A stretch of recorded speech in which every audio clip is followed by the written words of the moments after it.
Hello, welcome to Funky Friday. I am Shannon Gilmore with Third Eye Nutrition, and today we're going to continue our discussion from last week, which I had spoken about a bit on fresh herbs and how you want to sort of incorporate more fresh herbs, particularly when you're grilling food.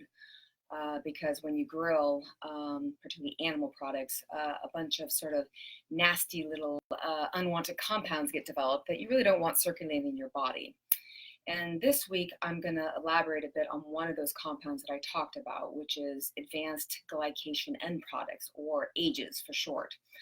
And the reason why I'm bringing this up is that we are starting to see more and more increased risks in chronic diseases that is associated with these age molecules. So things like Alzheimer's and diabetes, heart disease, dementia, PCOS, kidney failure.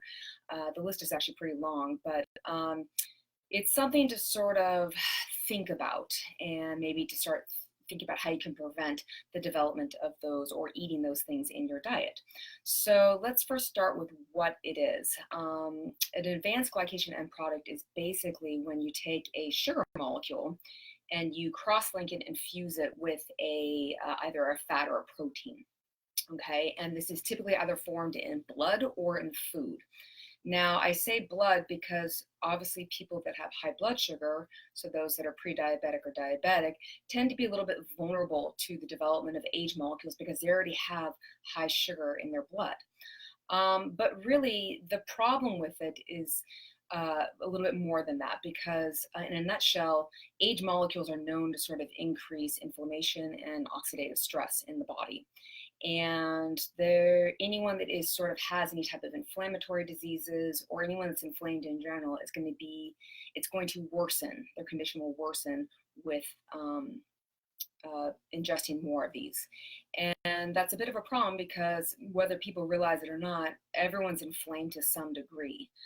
It's just a matter of how much, okay? Because we live in a modern world and you're exposed to a whole host of toxins, have ridiculously high stress levels and So the thing about the age molecules that's interesting is that it does increase naturally just from aging. But what we do know is that the largest source that we get from age molecules is actually in our food. So it's either what you're eating or it's how you're preparing it. Okay, which is why I spoke about grilling last week.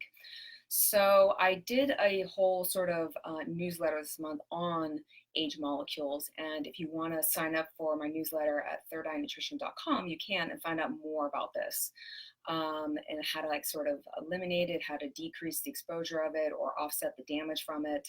I kind of go through and list the whole thing. So go ahead and go to thirdeyenutrition.com and sign up for my monthly newsletter. I try to make it as informative and helpful as possible. But the thing about ages, like I said, is that they're either formed with the type of food you're eating or the method you're using to cook the food. And so we're going to start with cooking.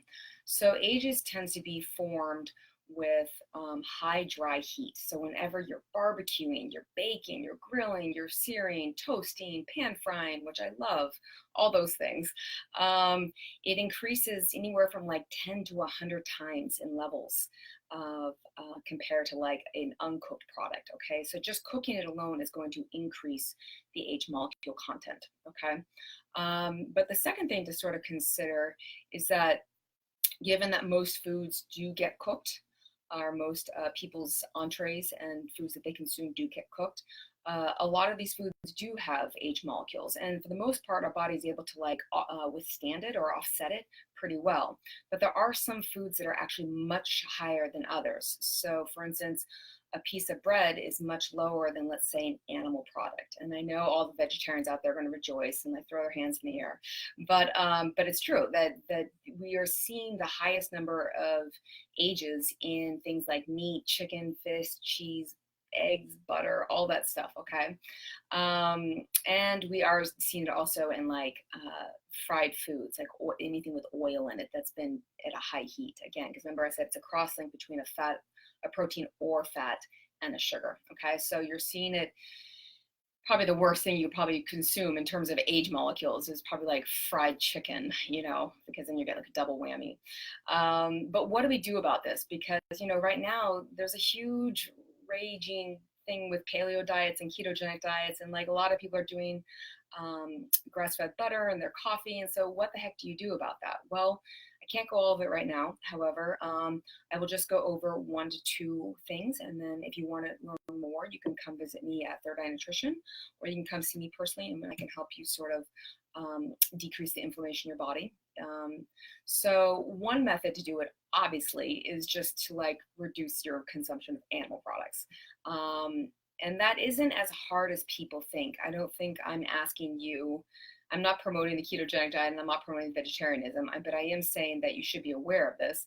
And I think it's actually pretty easy to still eat meat or whatever it is that you want to eat that's an animal product, and just reduce the quantity of it and substitute things like, let's say, mushrooms is a good example, or legumes. So if you're doing like a spaghetti sauce and you do a whole pound of beef for your family, maybe you want to do only half a pound, and the other half is like chopped up mushrooms, which also give it that really meaty, full feeling, as well as texture. Or you could do like a portobello mushroom or a legume hamburger. Like there's all kinds of ways to sort of start replacing just even a little bit the meat, the animal products that you're consuming. But the second thing that I want to like introduce to you also is you just simply change the cooking method. So that could be, well, specifically going from high dry heat to a sort of liquid or moist heat. So wait, did I just use the word moist?